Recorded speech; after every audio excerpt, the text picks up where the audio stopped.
Okay, team, today's help session is on silhouettes, which we talk about often in class as animators. But today we're going to learn how to really make sure we're getting good silhouettes in our Maya and some things to help. So just to clarify, here's a page from Richard Williams' Animator's Survival Kit. And when we talk about silhouettes, we mean giving clarity of what the keyframe is. If we don't see it, then we'll miss it and it muddies the animation. So moving our camera and our character to make sure that we can see exactly what's going on, right? So don't know what's going on here. Oh yeah, hitting the nail on the head, right? Being able to show it. In profile, yes, but we're in 3D world, so a straight profile is probably a little boring. So we tend to go for something that's a little more 3/4 or dynamic. Unless you're trying to do a Wes Anderson flat space type of thing, right? Totally fine. But in the beginning, not in my classes. We'll work our way up there. All right, so same thing with running, tennis, etc. Just being able to show that clarity. All right, now I know what silhouettes are. Move this over here. I've got a walk exercise, also from Richard Williams, the keyframes. No arms yet. And here is just a profile and a perspective. So how I like to do it inside the classroom to help students is a couple of things. So first, this perspective camera that comes inside Maya, that is meant for just moving things around and doing our keyframing, right? So if you're keyframing and posing to the camera to get a good silhouette, well, then you can't keep moving this around. So we have to have our posed camera. So to do that, panels perspective, new. I'll just do a new one. Obviously, I have one in there. I'm going to rename it. Just so I remember that's the one I want. And actually, I'm going to get rid of that old camera there. So now I've got my perspective and this render cam. And in class, I'll talk about how to do focal length, etc., because we don't want to stay at that 35mm amateur. Everybody has that same lens. We adjust that in class. Okay, so I've got that render cam there. And let's do a couple of things. So first, I'm going to do my 2 up. You know, I like 2 up so that I go perspective, persp. Now I've got my perspective camera here. I like to keep my outliner there, but I'll just leave it there. Sometimes I take it away. Now over here on the right-hand side, panels, perspective, render cam. Excellent.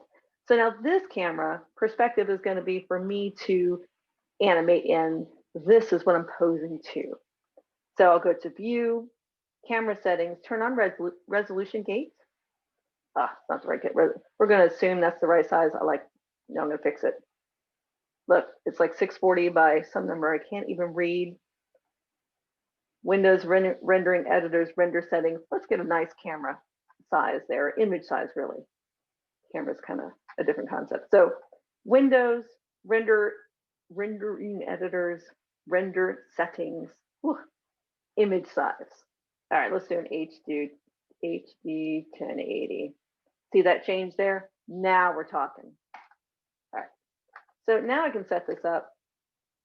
Wherever my camera is, I can even grab that camera and move it if I want. Right, move it up and down, etc. Move it back just slightly. Perfect. And I've got some room in there. He doesn't have enough headroom. There we go. Okay. In this camera, I'm going to hide the curves. So that's under Show, NURBS, Curves. There we go. And now I've got it set. So now as I go through my keyframes, if I set my camera, I'm like, you know what, I got to get to how I animated this originally. That was my pose that I was liking so much. Okay, let's say that's the best way to pose it. That's the camera I want to pose to. Excellent. This is the camera I'm going to pose to. I'm going to lock it up here at the top. That little camera with the lock, I'm going to lock that. And now I'll just talk about silhouettes. I'm ready to animate. Obviously, I've been animating here a little bit. Hips aren't where they need to be there. Last thing, bring your cursor over here and hit 7 on the keyboard. 7 is lighting mode. 5 is shaded. 7 is lighting, and now you're seeing your silhouettes, right? So now I can start animating and posing to that camera and making sure that the pose is just right. I'm making sure my silhouettes are clear, etc. you don't like that manipulator there, you can go to show manipulators there. Excellent. Okay, so there's your silhouettes. And then you can continue to work with that to help pose. So let me do the file open. Let's find that one that's had some love to the arms, because those arms are pretty funny. And I'll do the same thing. Okay, so here's an example of silhouettes with my character. I've got my render cam over here, and I've gone into 7 or shaded mode. So 5 is shaded, I'm sorry, 7 is lighting mode. So that now I can go through and make sure that I pose to this camera and I'm seeing clear silhouettes, right, all the way through. Making sure I'm seeing contact because it's a walk, super important. That one's a little muddy, right? So maybe that key could be adjusted, or it's just overlapping action on the hand. Watching the arcs on this top one coming down. Some improvements could be made here, but we've got the beginnings of a walk going on. So that gets us into a silhouette cam. And there's one more thing you can do. You can go to panels and tear off copy. Now I've seen a lot of animators that like to do this. And what they end up doing is they have this here and they keep it moved around so that they can get into their perspective camera. There we go. Oh, 5. That panel, anyway. Show them there's curves. So they can look at this a little bit bigger, especially if you're getting to like noodling on the hands or faces or something like that.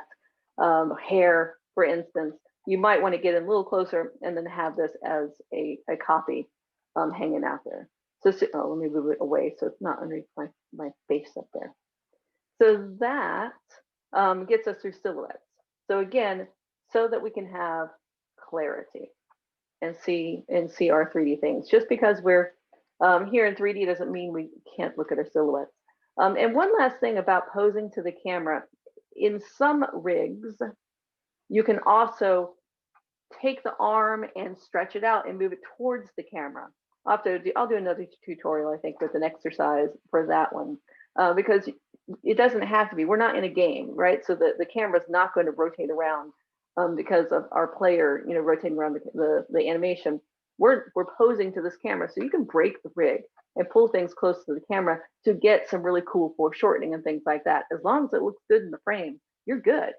Now, if you're in production, you're rendering and texture and lighting people, the lighting people who want shadows that are holding together might have something else to say about that. But it's something you'll have to work out with your animation supervisor. But totally a thing. We break rigs all the time. So there you go. In less than 15 minutes, silhouette.